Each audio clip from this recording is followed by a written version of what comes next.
dan makam majo Gray sora ai so te sa san ngara Glay ten du kra kam sharana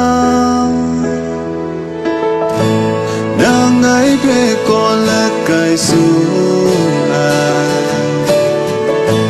Nanu ani sun ai go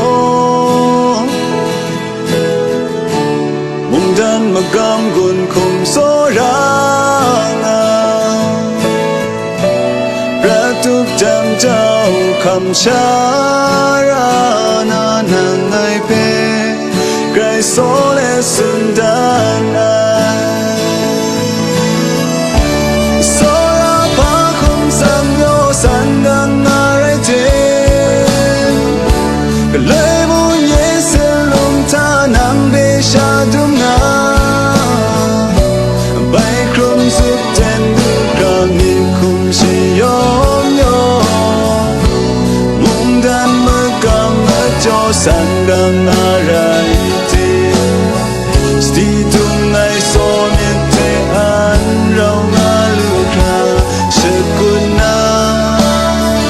nang pe ngai Gray so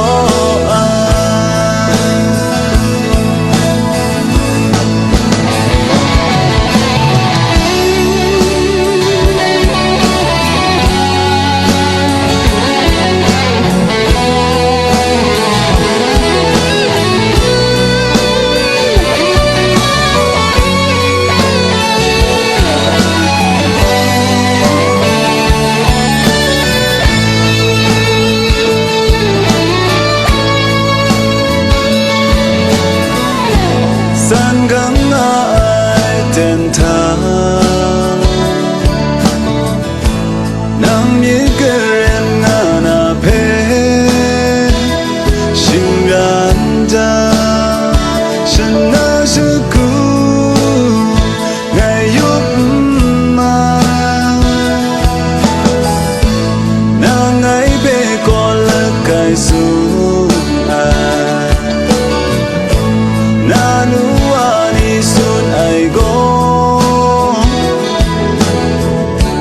Mung dan magam gun kum so ranga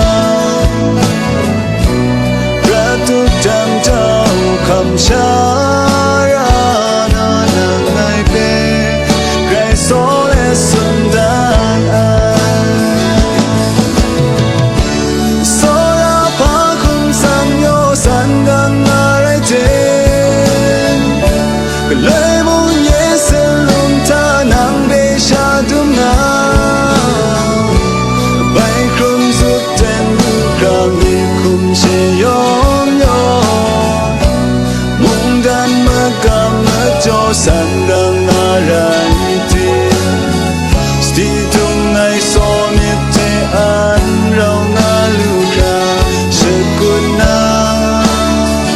nang pe ngai Gray so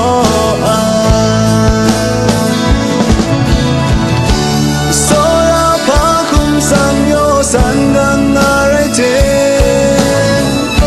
Kalay mo yeselum ta nang be sha dum nga Bay krum sup ten du kram ni kum shi yom yom Mung dan magam jo san gang arai te Sti tung ai so miet te an rau nga lu kra Shakun na o nye pra miet tik sa Shakun na nang pe ngai Gray so